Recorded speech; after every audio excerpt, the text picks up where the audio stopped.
The Bears offense ready to go to work on short rest here on this Thursday night.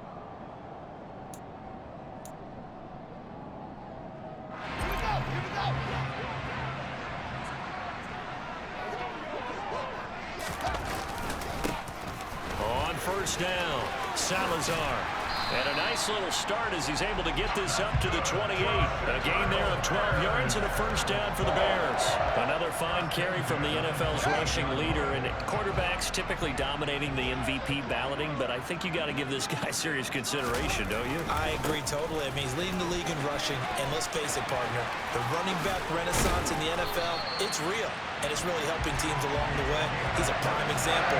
Got to give him strong consideration for MVP time.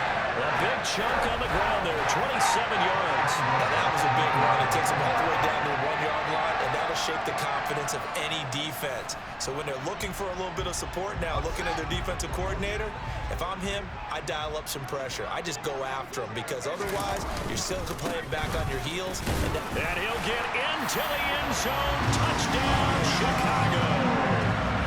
A great play there. With his 28th touchdown, drawing level with Sean Alexander for the second most in a single year. And the Bears use the early turnover to get on the board first here in this one.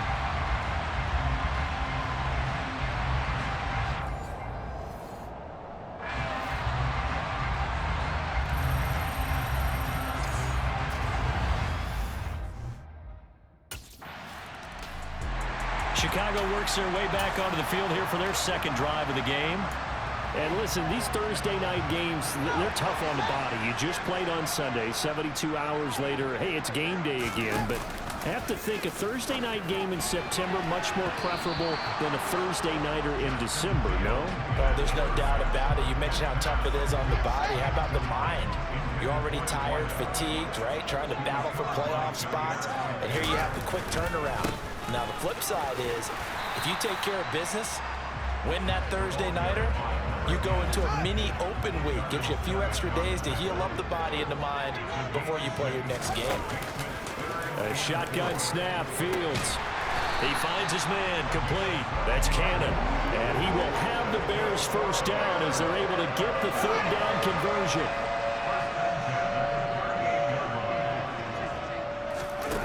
To throw is Fields. And that'll be incomplete. The Bears at 500 at 6-6. And they come in losers of 2 straight, so trying to turn things around here. And you just mentioned 2 straight, and when you're talking about 2 games, that's nothing to panic about. They feel like they've been a little bit unlucky in the last couple.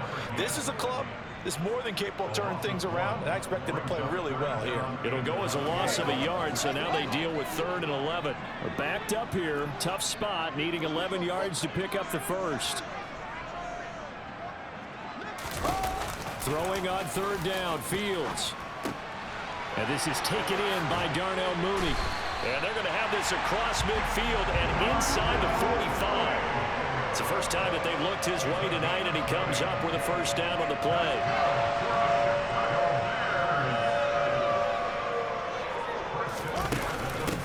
They'll run on first down. It's Salazar. And down to the 41.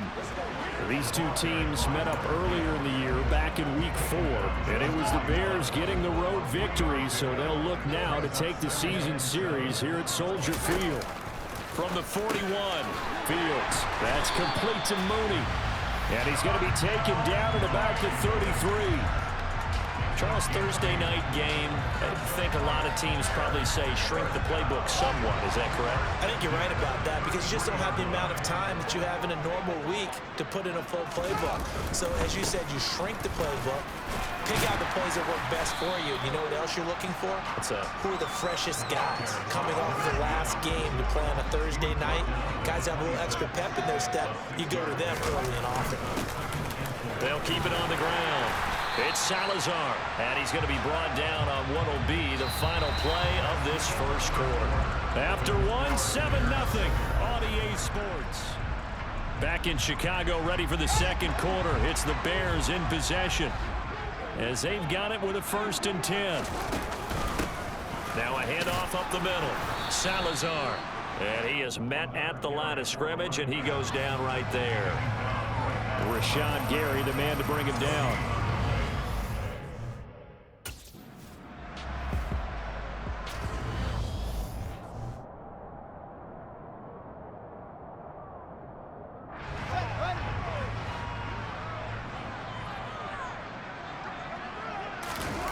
Now Fields. He finds his man, complete. That's Salazar. And he'll be taken down at the 2-yard line. On first down, it's Salazar. And he takes this one in for a Bears touchdown. A great effort there with his second touchdown here in this first half. And the Bears have taken a 2-touchdown lead now.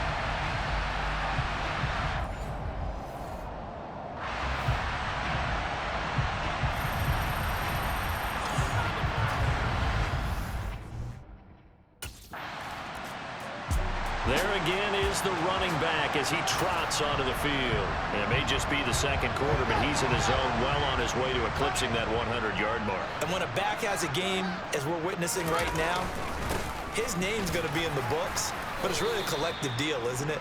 Because that means he's getting plenty of blocking, a lot of help from his teammates, but he's making the most of it. Yeah, he's made the most of it to this point.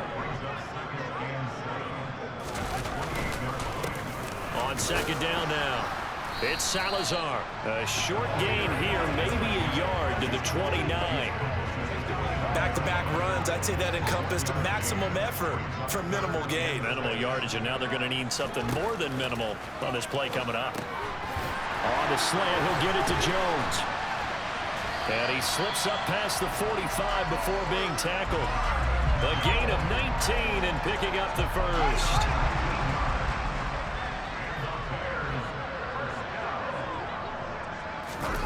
Out of the gun, Fields.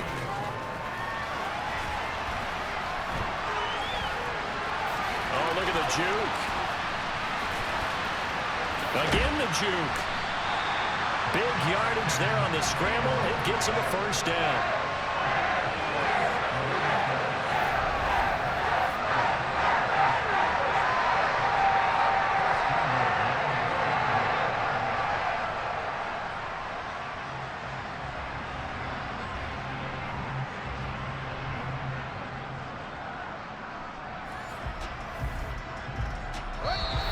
2 minutes to play, first half. It's 14-0.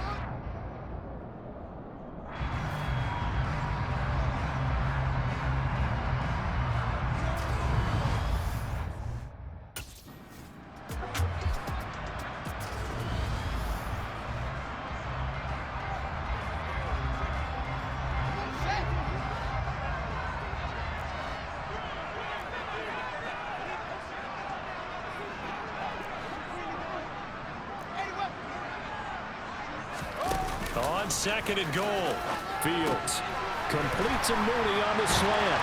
Touchdown Bears! Darnell Mooney, his second touchdown on the season. And the Bears have moved out in front by 3 touchdowns.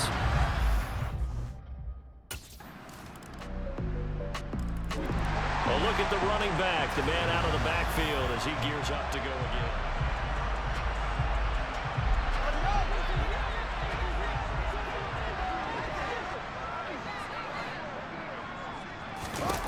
Now a first down throw, Fields.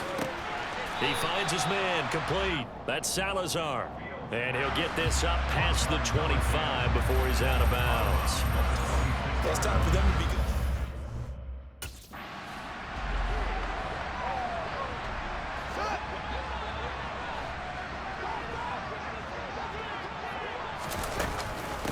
On third down, Salazar. And that's not nearly going to be enough. Stopped at the 22, and he needed plenty more. Now the Packers going to burn their third and final timeout, as it'll come with 36 ticks to go in half number 1.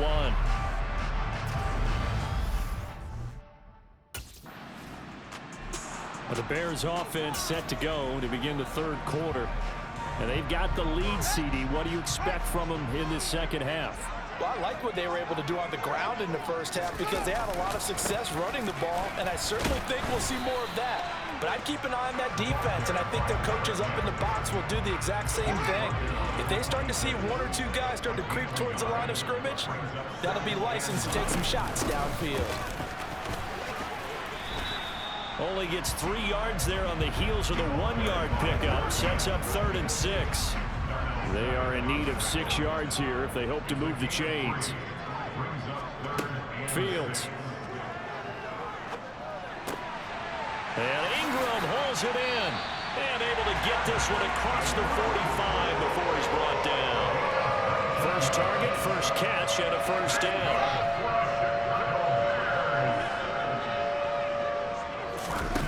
Back to throw. Fields. Flush to his right. And he will go out right near the 35-yard line.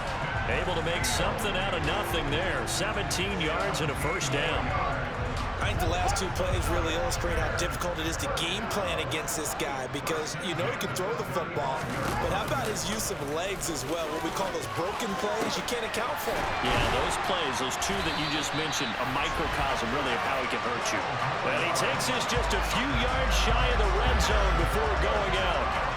Back-to-back nice plays, 12 yards that time and a first down. Whatever the discussions were at halftime to try to slow down this offense, it has not worked to this point. Yeah, I have a vision right now of everything that was discussed at the half just being torn in shreds or being erased off of the Microsoft Surface tablets, because none of it is working. They are really locked in on offense.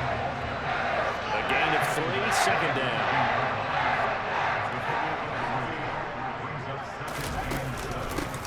They'll keep it on the ground. It's Salazar, and he's only going to get a yard from the 20 to the 19. You know that old expression, it's not my night? It hasn't been his so far. I don't know if the legs are a little bit heavy. Sometimes having to hang out all day and play doesn't exactly play to your advantage, but... And he's got Mooney in the end zone. Touchdown, Chicago. Darnell Mooney. His second touchdown of the game, his 3rd on the year. And the Bears getting set to go again as we look at the back, heading onto the field again.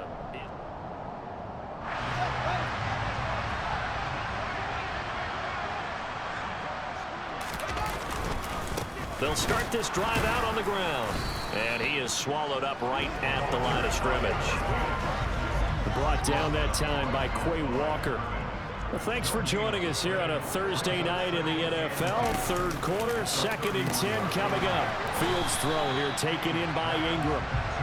They get 7 out of that, so they're left with a 3rd and 3. He's been quiet today in the passing game, just his 2nd catch. Yeah, and people have to come up with schemes to limit him, and what a lot of teams do, they'll double him, you know, use a linebacker underneath, a safety over the top. Sometimes they'll just take a corner, maybe their 3rd corner if he's a bigger guy, and put him on a man-to-man to try and limit his touches.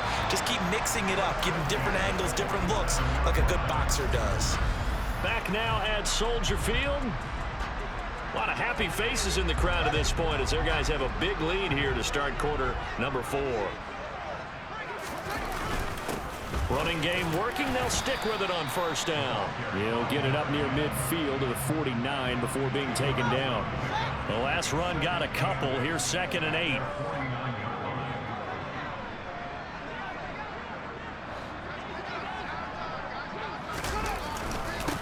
Up the middle they go. Salazar, and he is met quickly in the backfield. Down he goes, folded like a lawn chair. The offense on 3rd down tonight, they've been outstanding. 7 first downs and 8 tries. This is 3rd and 10. He finds his man complete. That's Salazar. And he's going to come up a few yards short. Brought down at the 45. So they'll get 8 out of that completion. And it'll be 4th down. Brandon, it certainly looked like they had that play defended well, but it still almost worked.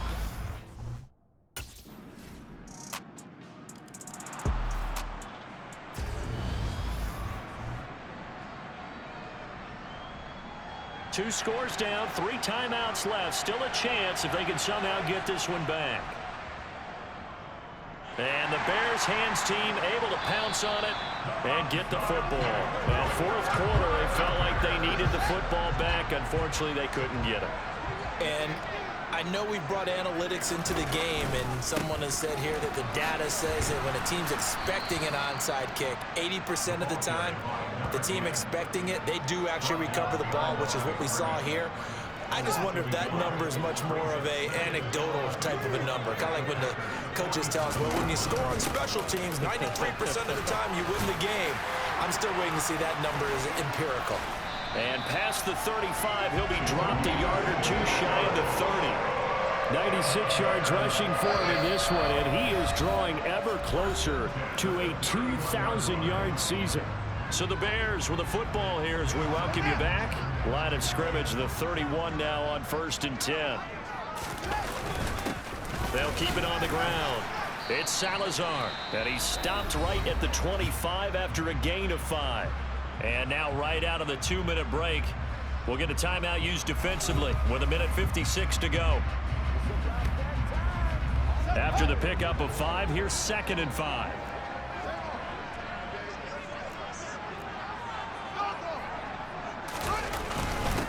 Now a handoff up the middle.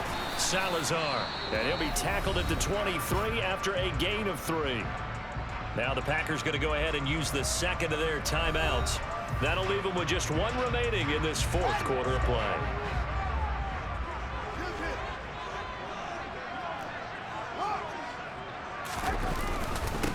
On 3rd down, it's Salazar, and he'll have the 1st down, getting this one to the 14-yard line. Now the defense will burn their 3rd and final timeout, and they'll be disappointed to have to burn one there after giving up the 1st down.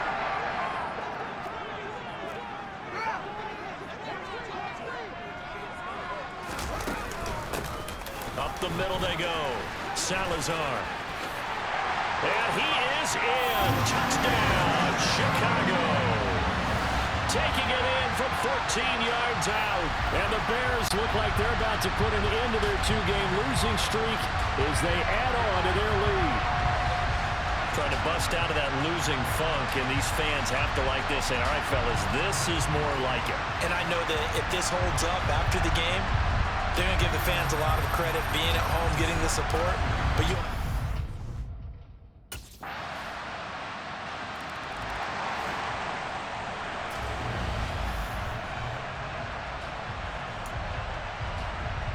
So 2 scores down. Time definitely not an ally, but here comes the onside kick. And this is going to be taken in by the Bears, and it appears they're going to win this game. They knew they needed a miracle. They had to have that onside kick. They didn't get it. Well, as we knew, even before they put the toe to the leather on that one, their chances of getting that done, slim and none. And I do believe we saw Slim just leave the door, didn't we? We did indeed. I think we're down to none. It's a 6-yard gain on the ground, and that'll make it 2nd and 4. Charles, why didn't they just take the knee there? You're asking the question that I'm asking as well, because we've seen a lot of football where coaches decide maybe they get a little greedy. I don't know if they're doing it for stats or for what reason. We've seen it happen in college, and it happened in the NFL. The miracle of the Meadowlands. All they had to do was take a knee, and the game was over. The Giants ran it one more time. Ball popped free. Philadelphia picks it up and wins the game. What year was that? 1978. I think it was in November. So this one in the win column for the Chicago Bears. I tell you what, the snow